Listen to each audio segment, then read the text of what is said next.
I just like to, smoke a joint every now and then.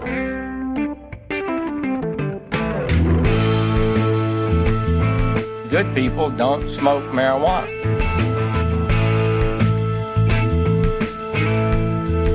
You dick! Welcome to VoteProPot-Cast, brought to you by VoteProPot.com.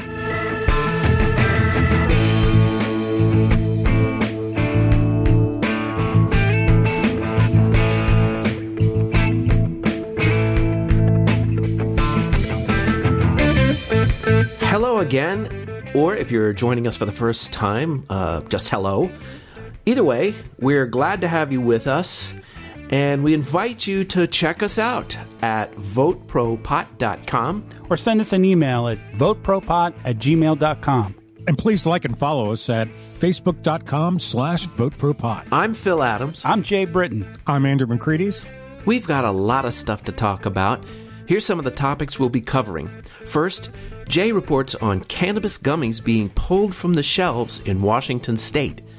Andrew has a story about a woman who has replaced up to 40 different drug treatments with raw cannabis juice. We'll tell you about some new government research into cannabis as a treatment for post-traumatic stress disorder.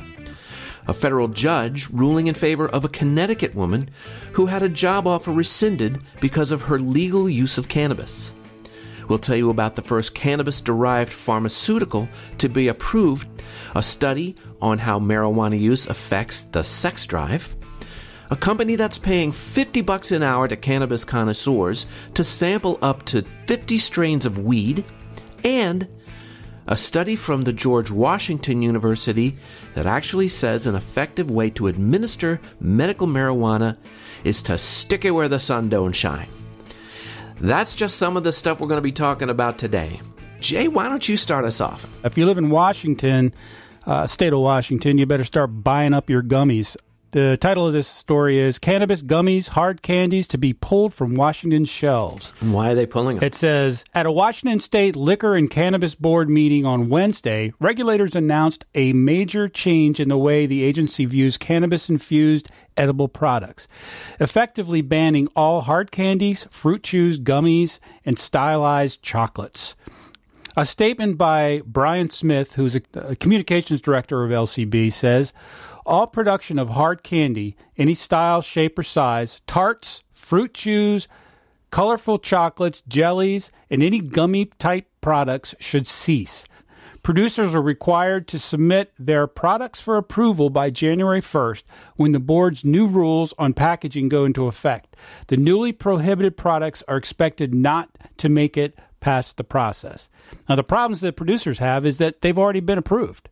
So the issue is these guys have essentially changed their mind. This goes back to where, regulations weren't thought out completely before they were initialized, let's say. So the issue here is they've decided, wait a minute, these are too attractive to children. And the problem is, that's what people are buying, man. People love the edibles. So I don't really... What state is this? This is Washington, state of Washington. Well, so this is recreational. Absolutely. And the issue is these products are in stores. They've already been submitted and approved by the board. And now the board's reversing their stance and saying, well, we changed our mind. We don't like the way these products are too attractive to kids. The great thing about gummies, and I've become quite a connoisseur myself, is the taste is great. I mean, it really does a good job of masking that flavor that we've talked about. But anyway, it's an interesting article because not only that they're pulling this stuff off the shelves, but it gets into the regulation thing. Why didn't they think of this beforehand? And secondly, it gets into it deals with the fact that these poor producers have already made tons of these products that have been approved.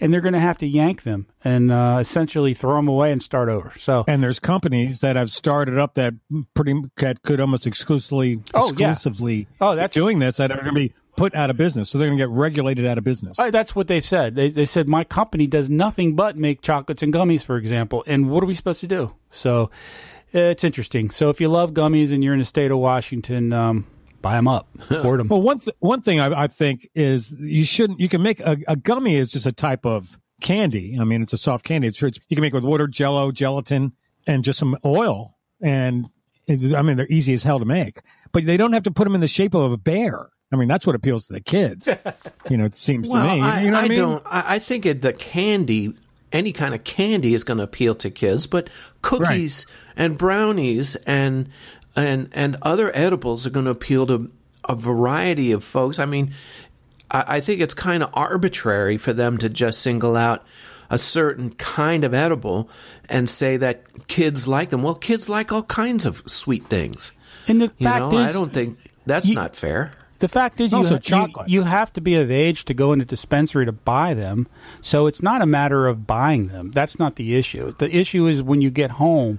And that's not something I think they should be regulating. I mean, that's up to the parent to be responsible. It's up to the parent, right. Yeah, well, they need to be packaged. They need to be packaged correctly and labeled. Well, maybe but I think that's how you fight the problem. I agree, but it's still the responsibility of the parent to get it home and lock it up or put it away somewhere where your kid's not going to get to it. But this is once again the government, stepping in and being the nanny state. This is the government telling us what's good for us. They need to stop.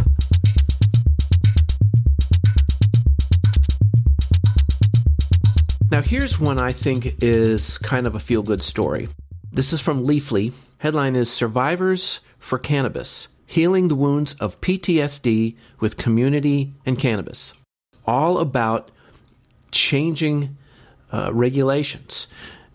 The article starts out, despite mountains of anecdotal evidence pointing to serious therapeutic benefits, there's little hard data on cannabis as a treatment for post-traumatic stress disorder, or PTSD. But after a decade-long battle between researchers and the DEA, the first ever randomized controlled study of the efficacy of cannabis for military veterans with PTSD is currently underway, with cannabis supplied by the U.S. government and an FDA-approved research protocol. And basically, they are giving in a little bit, the FDA, and saying, okay, let's test it. Let's see if it works. Now, according to the National Center for PTSD, the condition affects about 8 million American adults at any given time, and the vast majority are not veterans. Women, it says, are actually more likely to suffer from PTSD than men due to the prevalence of sexual assault as a cause of trauma. Melanie Nakashian says, and she is with the National Center for PTSD, she said, quote, there's been a good deal of attention paid to cannabis for combat vets with PTSD over the last 5 years, which is great, and has taught us a whole lot while spurring more research. But there's also a big part missing of the conversation. And in the meantime, the stigma people face as both survivors of sexual trauma and as cannabis consumers can leave them feeling isolated, marginalized, and shamed. And this is a real thing. So I think, like a wise man once said, sometimes big changes are made in small increments. I think that was you, Jay, that said that. That was me, yeah. That was you. And but I think we have a small increment, but in the right direction. I just find it, I don't know, it just seems odd that the federal government is so opposed to taking it off Schedule 1 or legalizing it, and yet they're doing this research. What does that say? It's so contradictory. On the one hand, absolutely this needs to remain Schedule 1. There's no medical value. It's not safe. And on the other hand, yeah, let's test this. I think it might be something to this. Yeah, I think the signals that we're getting from this administration are very mixed. Yeah, exactly. I mean, on the one hand, it sounds like they're cracking down, but on the other hand, it sounds like they're open to change. But I guess it depends on which department of the executive branch you're looking at. Yeah, I suppose so. How are they going to pay for it? Do they write a check out of their bank account? What bank, so are banks going to start taking the federal government's money to buy weed? Because banks don't take weed money. Those are all great questions. That's every time something like this happens, it opens up a whole, box of questions. I have an article it was on BuzzFeed, about why Trump can't beat pot. The first reason they claim is that Trump can't bust all the legal pot businesses because there are way too many already. I mean, there's thousands. I mean, I don't think they have enough DEA agents to do that, let alone it would cause a gridlock in the court systems. It would shut down the criminal docket. It would just, and then you would have all these legally licensed, state licensed businesses being shut down. So what are they going to do? They're going to turn around and sue the federal government. So the federal government's going to get initiated with civil lawsuits. And if that's not bad enough, even if he does take out a few busts, if he doesn't do them all, he just goes out and starts busting a few of them. All the state where cannabis is legal, their attorney generals are ready. Man, they're prepared. They're ready to take the federal government to court and fight Trump. They're not going to be caught flat-footed. So they're prepared. It's going to be a lengthy battle. And also, when it gets if it goes all the way up to the Supreme Court, then that's going to be more of a states' rights issue. And when the Supreme Court ruled on sports betting, gambling in states, and states have the right to have sports betting, that sort of set a precedent for cannabis. They even said so in the briefing. Well, they did. So do you think that the administration is inclined to want to do this? Because right now, I can't tell one way or the other.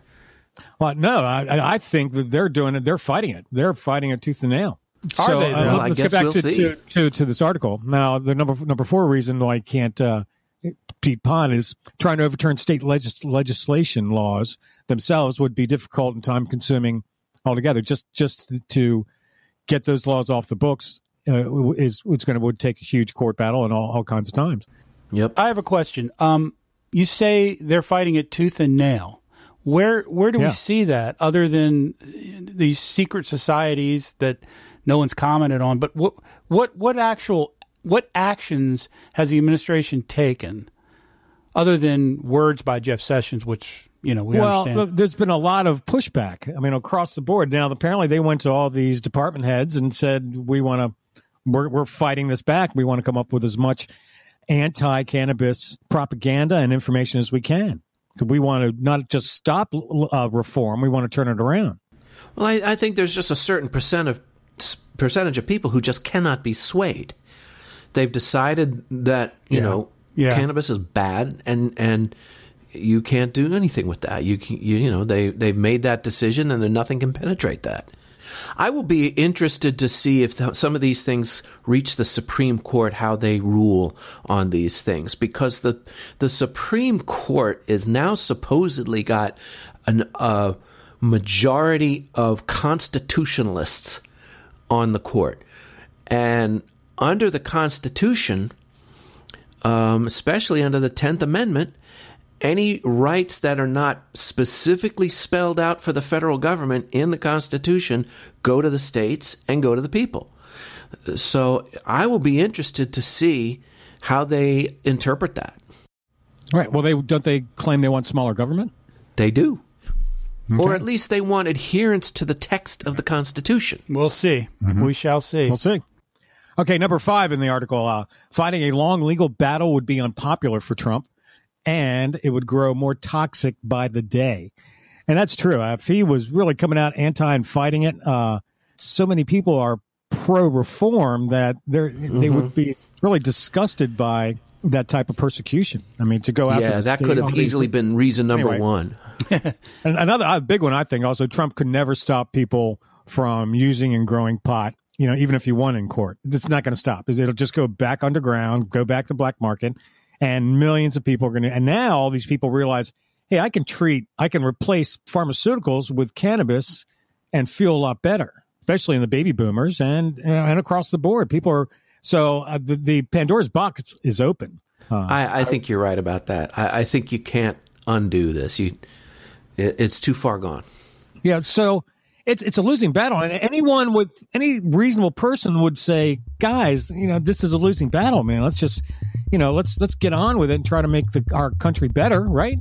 Make it better than, let's make America great. Come on. This isn't the way to go about that.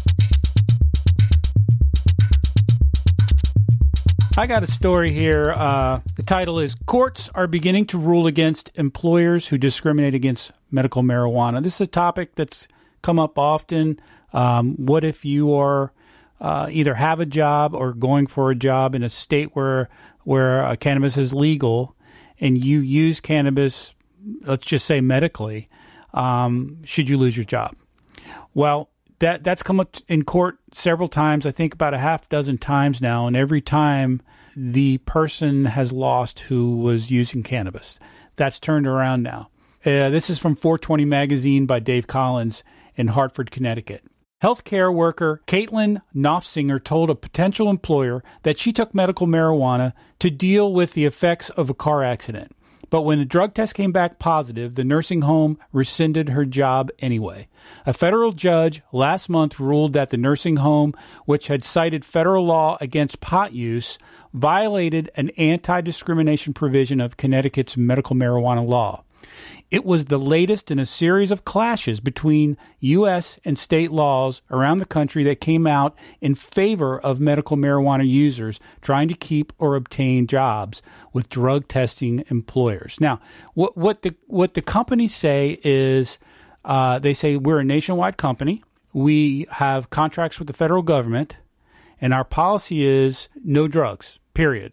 Of course, she said before she had the job, when she interviewed, I use medical marijuana, and here's how. I only use it. She said, I only use it at night when I go to bed. I never use it during the day. And anyway, for the first time, the court sided with her. So I think that's a big step too. We're talking about steps in the right direction. This is another one.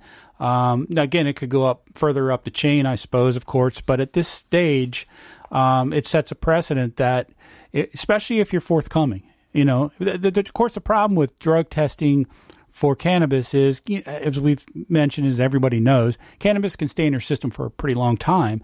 So, again, you may have used it a week ago, and you do a drug test today, and you fail, or it shows positive. Right. The point being, why in the world why do they even test for cannabis in states where it's legal? I think that should be the real question. Well, some companies have stopped testing for marijuana. They have. You're right. And this company, and I believe Washington is one of those states, but they're saying we're not going by state laws, we're going by federal laws because we're a company that is set up in the entire United States, and they have federal contracts. And we have federal contracts, so we have to adhere to federal law. So it's an interesting case, and well, that's an interesting case because there's a real gray area there. Because on the one hand, I think the federal court was siding with the state's prerogative to set and enforce its own drug laws. Exactly. But on the other hand, a private company's policies that cross state lines. So that's an interesting one. That's that's a tough question. I don't know where to. I'm glad that the court ruled the way it did. I'm with you. I mean, as a libertarian, you got to say, wait. As an employer, I should be allowed to set the ground rules for my employees. But on the other hand, I'm glad the court decided the way it did because she's following state law, and not only that, but she was upfront and honest about it in the interview. And that was before she knew she was going to have to take a drug test. So anyway, interesting case and another baby step in the right direction. Another baby step. Here's another article about the DEA. This is from New Cannabis Ventures.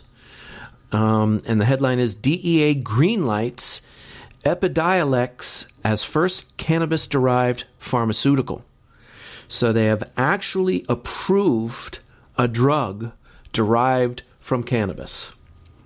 The DEA, the article begins, the DEA has given Epidiolex, the CBD-based pharmaceutical derived from cannabis that was approved by the FDA for the treatment of a rare form of epilepsy in June, Schedule 5 status. So they've given the Schedule 5 status according to the Office of the Federal Register. The developer of the pharmaceutical, GW Pharma, which trades on NASDAQ, has suggested previously that it expected to receive Schedule 4 or better, so the outcome was favorable. Schedule 5, according to the DEA. Schedule 5 drugs, substances, or chemicals, this is the DEA's definition, are defined as drugs with lower potential for abuse than Schedule 4 and consist of preparations containing limited quantities of certain narcotics. Schedule 5 drugs are generally used for antidiarrheal, antitussive, and analgesic purposes. Yeah, I've been following this story, and it's such a paradox. It's so ridiculous that CBD is a Schedule 1, but this drug, which is CBD in a pill form essentially, is Schedule 5. I mean, it doesn't make sense. It's so illogical. And why is it illogical? 2 words: government. Government. Of course, it's illogical. It's the government. But again, a baby step. It's something. But this is big pharma. Yeah. This is big pharma, right? So they're the first ones to get. Now, also, as I understand it, do you know how much they're charging for this? I have any idea. Well, I heard it's $32,000. If your child has Dravet syndrome, severe form of epilepsy, and in a lot of cases will all but cure, definitely stop the seizures, or definitely stop the frequency. So if you have a child with that, you're going to have to dish out $32,000 a year. There's been a study at George Washington University in D.C., the hospital where I was born, I might add. They've come up and they made a statement where they say you should be putting weed, take the cannabis supplement and take it rectally. In other words, just shove it up your ass. Whoa. And I guess in the form of suppositories or enemas. Put your weed in there. Well, no, because they go on and say, no, I mean, it's legit. I mean, they say because the absorption rate is so much better. And if you're using non-psychotropic, you can really get the dosage that's going to be effective. I wonder if it's a good treatment for hemorrhoids. Talk about stinky weed. That might be a cream. I don't know. Well, they say the enemas work really well, but they taste like shit. Exactly. Well, let's go back to the government.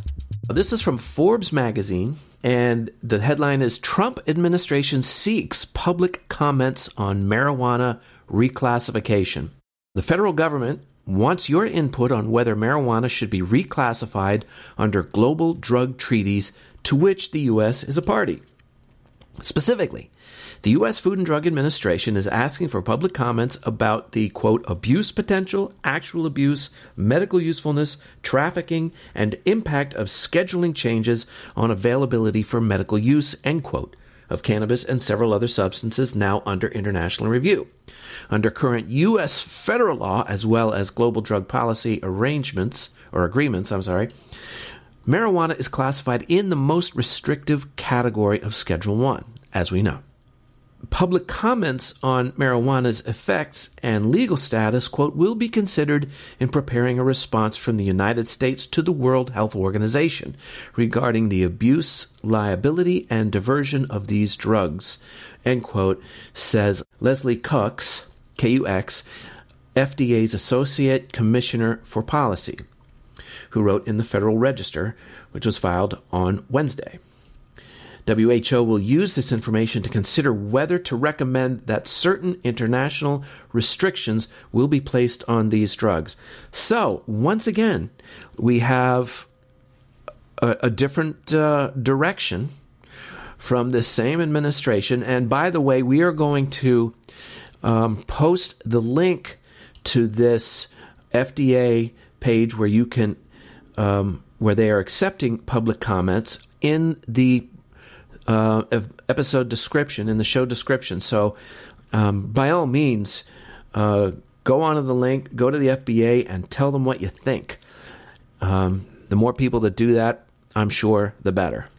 So do you think this is just another attempt of appeasing people, at appeasement? It seems like an awful long way to go just to appease people. You know, if you weren't really going to do anything about them, if I were the DEA or the president, I'd just say F them, you know, put them in jail. If that's right. If that's the way you felt, if that was your true stance. Like you said, that's the problem with this administration. God knows this guy blabs about everything else, how he feels, but nobody can get a word out of him about cannabis and reform. Or at least nothing consistent. Right.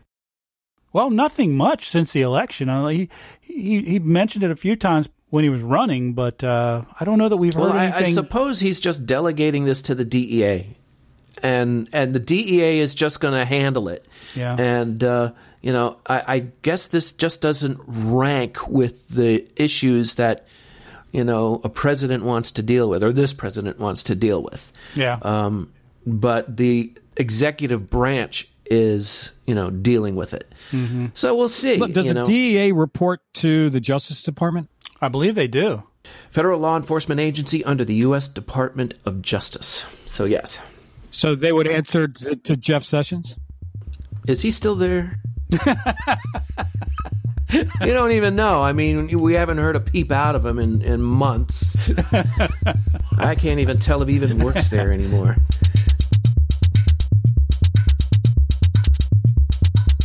All right. Mystery's been solved. I got a story here from BigThink.com about some research. The headline is, "Here's how marijuana use affects sex drive.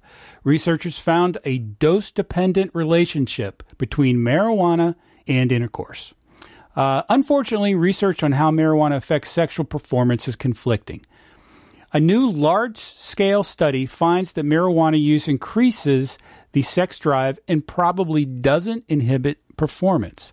Scientists at the Stanford University School of Medicine conducted the study and published their results in the Journal of Sexual Medicine. As for men, though online forums and advice columns praise it as the natural Viagra, some studies have found that cannabis may actually inhibit performance.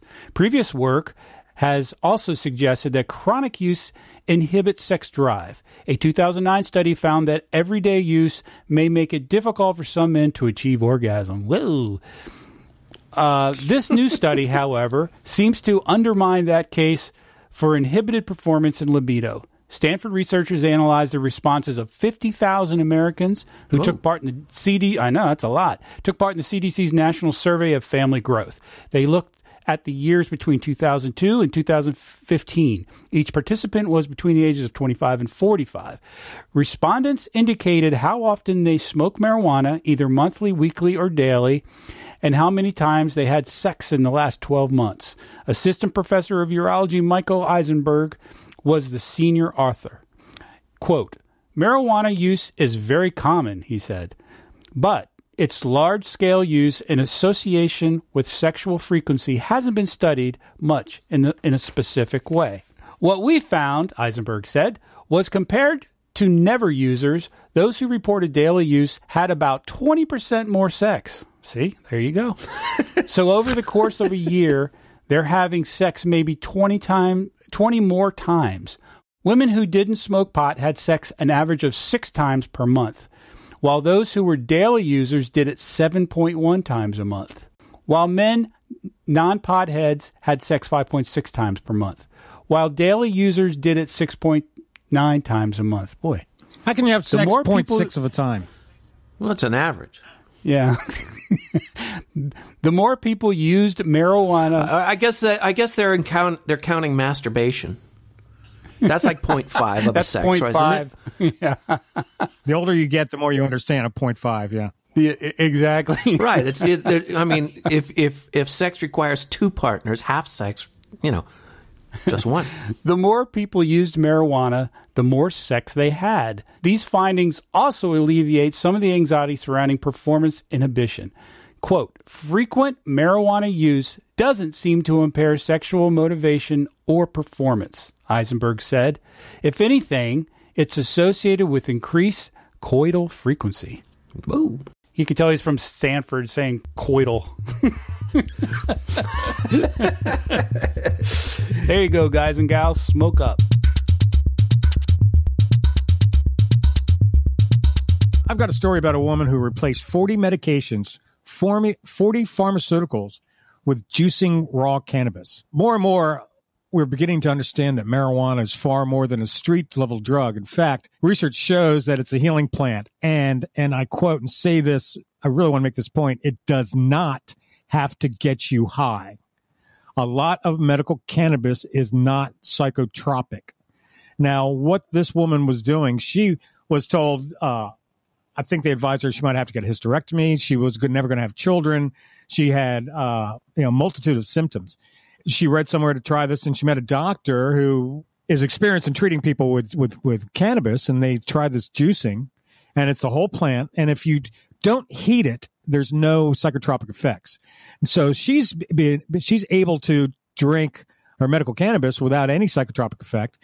And since it's fresh like that, it has a pristine level of compounds and ratios. It's not affected because when you age it and cure it and heat it and process it, you're going to mess with the levels. So she's just juicing the raw plant then. Just raw plant. So the whole thing. But she's able to take like 600 milligrams of THCA in, whereas other medical cannabis that was psychotropic, there's no way you could do 600 milligrams. No way. But she's getting all the benefits from it without getting the psychotropic side effect. Gotcha. And this doctor goes on to say that really cannabis is like the poster child for the raw food movement. Mm-hmm. If you're going to eat the seeds, apparently if you eat the plant, it has enough nutrients and everything that not only could you survive, but you could actually thrive on a diet that was mostly just cannabis. So I don't know. I really think that there's something with this raw cannabis juicing thing. I really, I think that apparently so. That could be. Sounds pretty impressive. I read an article recently about a theory on why so many animals, including humans, have this cannabinoid system in their bodies. And these guys writing the article theorized that it has to do with the fact that the hemp plant was, as far back as like 1 million years ago, and all the way up to, 10, 15,000 years ago, was a primary food source for so many mammals and other animals that somehow that had to do with how we developed this cannabinoid system, which is part of the food chain. It has to do with that. And, they were talking about how in the early, like 10 to 20,000 years ago, when humans were first, raising animals, raising livestock, their animals ate almost solely hemp as the diet. So, and of course, as Andrew said, humans ate a lot of hemp. We ate the seeds, and they use the seeds for all kinds of things, including medicine, for tens of thousands of years. So there's a reason why, we've evolved to have this intricate cannabinoid system in our body, according to these guys. It's kind of interesting. That's really interesting. I mean, that speaks to a lot of just plain physiology of why this stuff works. So anyway, this woman, she started juicing, and within a month or two, she was like back. She was out of bed. She was bedridden before. She had stopped taking all the pharmaceuticals. She now it's been over. I think it's been like over a year now or more, and she had a baby. And she's doing great. The problem is you read these anecdotal stories every day, and all the websites we read, and the newspapers and the articles. But we need the research, because this is a perfect example. I mean, we have one woman here who says this has changed my life. No reason not to believe her. But why in the world aren't we doing more research on this stuff? Well, because it's on Schedule 1.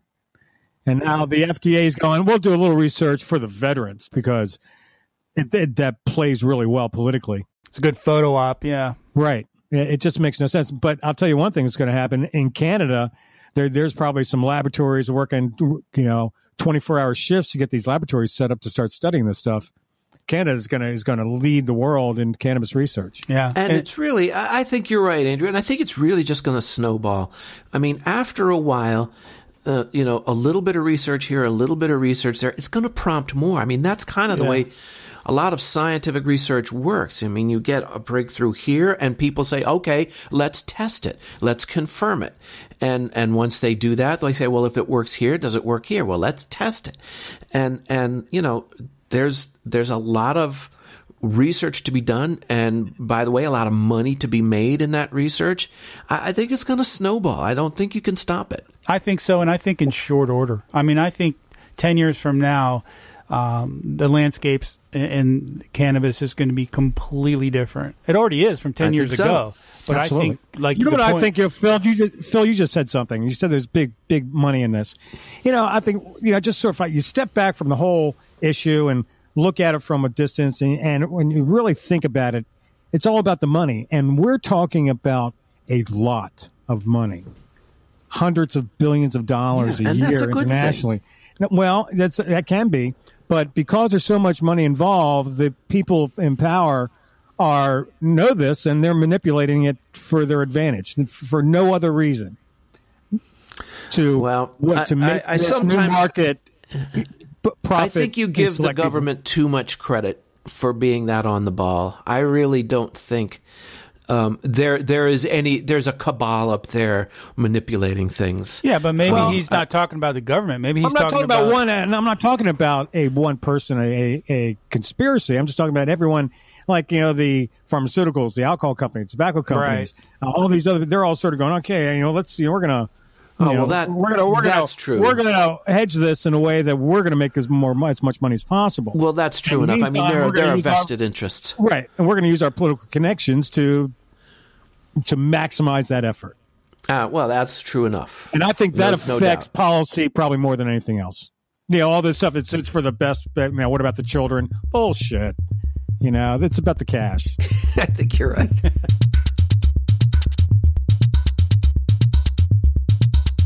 I've got something here for you, Andrew. This is from thesource.com. The headline is, Cannabis firm seeking weed smokers to sample different strains, paying $50 an hour. This is dated September 21st. A marijuana firm in Toronto, Canada. You got to move to Canada. In Toronto, Canada, is offering cannabis connoisseurs $50 an hour to sample different strains of weed that the company plans to sell. A-Lot's Cannabis Curation Committee will bring aboard 5 people that will help them document the weed's characteristics and quality to help determine which strains will go in A-Lot's sample packs. Participants will work up to 16 hours per month sampling new packs, while A-Lot adds an additional $200 in expenses to the participant's pocket. Those unemployed in the U.S. and Canada who already have issues landing jobs because of dirty urine, this job is for you.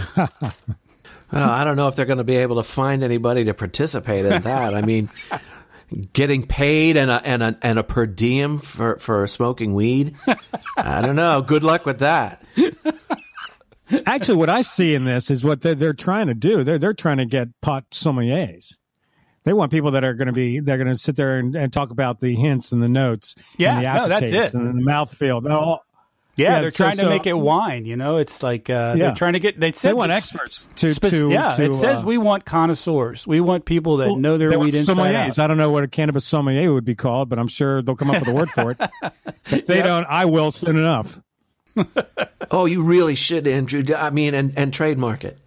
Yeah, but now I don't know about if I would be interested in that, but I traded in my professional standing over 10 years ago. But okay.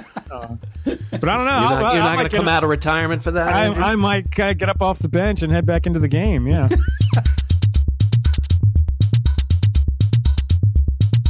Well, we thank you once again for joining us for this episode of Vote Pro Podcast. We hope you liked it. And if you did, we hope you'll share this with a friend. And we definitely hope you'll check us out and subscribe so you'll always get the up-to-date news and stories surrounding the cannabis industry and cannabis legislative reform advocacy. Keep tabs on us. Visit us at VoteProPot.com. Or send us an email at VoteProPot@gmail.com. And please like and follow us at Facebook at Facebook.com/VoteProPot. And if you did enjoy today's episode, give us a rating, hopefully a 5-star rating. If you have comments, please post your comments. Check out the link on our show description to Apple Podcasts. As always, we hope that you will get involved, stay informed, register, and Vote Pro Pot. Wish I was up in Vancouver at the Cannabis Cafe, smoking good old Sensimilla at the beginning of the day. But here I am in New York City, hiding out in Central Park, getting kidnapped by the police today sometime before dark. But I wish I was up in Vancouver at the Cannabis Cafe, smoking good old Sensimilla at the beginning of the day. The judge looked down upon me, frowned. He said, kid, get on your way. Just don't start out your morning with espresso and a J. I said, I wish I was up in Vancouver at the Cannabis Cafe, smoking good old Sensimilla at the beginning of the day.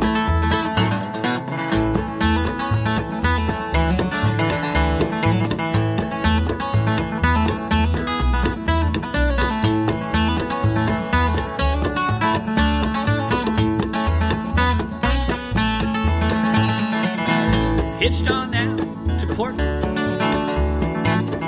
caught a ride up to BC, took the bus over to the neighborhood to have a bowl with my coffee. Now I'm up in Vancouver